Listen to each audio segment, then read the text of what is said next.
ಪ್ರತಿದಿನ ರಶ್ ಆಗಿರುವ ಬಸ್ ಅಲ್ಲಿ ಪ್ರಯಾಣ ಮಾಡಿಕೊಂಡು ಆಫೀಸಿಗೆ ಹೋಗಿ ಬರುತ್ತಿದ್ದೆ. ಆಫೀಸ್ ಮನೆಯಿಂದ ದೂರ ಇದ್ದುದರಿಂದ ತುಂಬಾ ಹೊತ್ತು ಬಸ್ ಅಲ್ಲಿ ಪ್ರಯಾಣ ಮಾಡಬೇಕಿತ್ತು. ಅದೂ ಅಲ್ಲದೆ ಸೀಟ್ ಸಿಕ್ಕರೆ ಓಕೆ, ಇಲ್ಲ ಅಂದರೆ ನಿಂತುಕೊಂಡೇ ಪ್ರಯಾಣ. ಹಾಗಂತ ಆಫೀಸಿಗೆ ಹೋದ ಮೇಲೆ ಅಲ್ಲಿ ಕೂಡ ಬ್ಯುಸಿ ಕೆಲಸ. ವೀಕೆಂಡ್ ಬಂದಿತ್ತು. ಇರುವ ಒಂದು ವೀಕೆಂಡ್ ಅನ್ನಾದರೂ ಲೇಜಿ ಆಗಿ ಕಳೆಯೋಣ ಅಂದುಕೊಂಡಿದ್ದೆ. ಆಗ ಮನೆಯಿಂದ ಕಾಲ್ ಬಂದಿತ್ತು, ನಾಳೆ ಹತ್ತಿರದ ಸಂಬಂಧಿಕರ ಮದುವೆಯೊಂದಿದೆ, ಹೋಗಿ ಬಾ ಪ್ಲೀಸ್ ಅಂತ. ನನಗೆ ಹೋಗಲು ಮನಸ್ಸಿಲ್ಲದಿದ್ದರೂ ಅಮ್ಮನ ಒತ್ತಾಯಕ್ಕೆ ಹೋಗಬೇಕಾಯ್ತು. ಸರಿ ಅಂತ ಬೇಗ ಮಲಗಿಕೊಂಡೆ. ಮರುದಿನ ಬೇಗ ಏಳಬೇಕಿತ್ತು. ಯಾಕಂದರೆ ಟ್ರೈನ್ ಬೆಳಿಗ್ಗೆ 6 ಗಂಟೆಗಿತ್ತು. ಅದನ್ನು ಮಿಸ್ ಮಾಡಿಕೊಂಡರೆ ನೆಕ್ಸ್ಟ್ ಟ್ರೈನ್ ಲೇಟ್ ಆಗುತ್ತಿತ್ತು. ಸರಿ, ಬೆಳಿಗ್ಗೆ ಎದ್ದು ರೆಡಿ ಆಗಿ ಹೊರಟೆ. ರೈಲ್ವೆ ಸ್ಟೇಷನ್ ತಲುಪಿದೆ.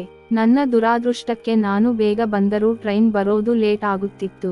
ಸ್ಟೇಷನ್ ಅಲ್ಲಿ ವಿಚಾರಿಸಿದೆ, ಯಾವುದೋ ಕಾರಣದಿಂದ ಟ್ರೈನ್ ಬರೋಕೆ 1 ಗಂಟೆ ಲೇಟ್ ಅಂದರು.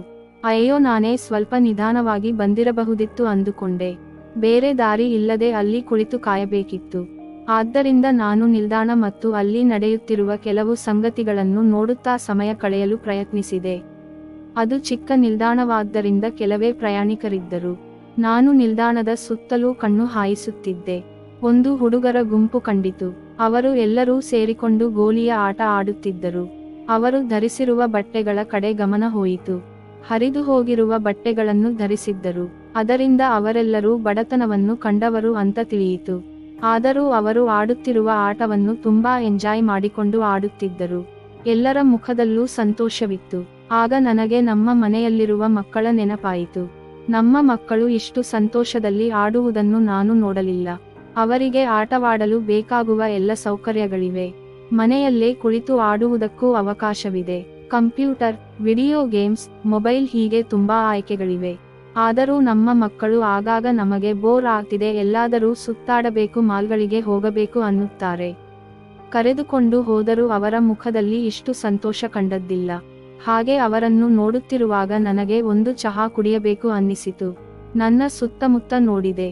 ಒಂದು ಟೀ ಶಾಪ್ ಕೂಡ ಇರಲಿಲ್ಲ. ಇರುವ ಒಂದು ಶಾಪ್ ಕೂಡ ರೈಲ್ವೆ ಸ್ಟೇಷನ್ ಹೊರಗಡೆ ಇತ್ತು. ಆದರೆ ನನ್ನ ಲಗೇಜ್ ಅನ್ನು ಇಲ್ಲಿ ಬಿಟ್ಟು ಹೊರಕ್ಕೆ ಹೋಗಿ ಬರುವ ಧೈರ್ಯ ನನಗೆ ಬರಲಿಲ್ಲ. ಯಾರಾದರೂ ತೆಗೆದುಕೊಂಡು ಹೋಗುತ್ತಾರೆಂಬ ಭಯ. ಆಗ ನನಗೊಂದು ಉಪಾಯ ಹೊಳೆಯಿತು.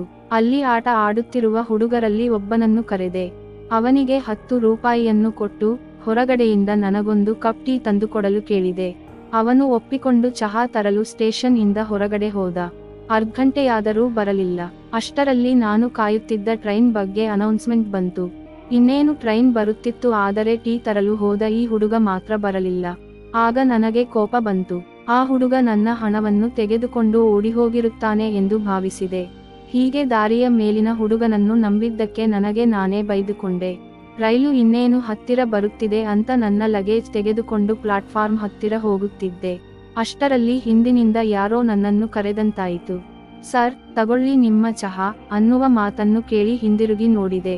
ನನ್ನ ಆಶ್ಚರ್ಯಕ್ಕೆ ಆ ಹುಡುಗ ನನ್ನ ಹಿಂದೆ ಟೀ ಹಿಡಿದುಕೊಂಡು ನಿಂತಿದ್ದ. ಅಲ್ಲಪ್ಪ, ಇಷ್ಟು ಲೇಟ್ ಯಾಕೆ ಆಯಿತು ಅಂತ ಕೇಳಿದೆ. ಆಗ ಅವನ ಉತ್ತರವನ್ನು ಕೇಳಿ ನನಗೆ ಶಾಕ್ ಆಯಿತು. ನೀವು ಕೊಟ್ಟ 10 ರೂಪಾಯಿಯನ್ನು ನಾನು ಕಳೆದುಕೊಂಡೆ. ಆದರೆ ಅಂಗಡಿಯವನು ಹಣವಿಲ್ಲದೆ ನನಗೆ ಟೀ ಕೊಡುವುದಕ್ಕೆ ಒಪ್ಪಿಕೊಂಡ. ಅದರ ಬದಲಿಗೆ ನಾನು ಅವನ ಅಂಗಡಿಯಲ್ಲಿನ ಪಾತ್ರೆಗಳನ್ನೆಲ್ಲ ತೊಳೆದು ಕೊಟ್ಟು ಬರಬೇಕಾಯಿತು.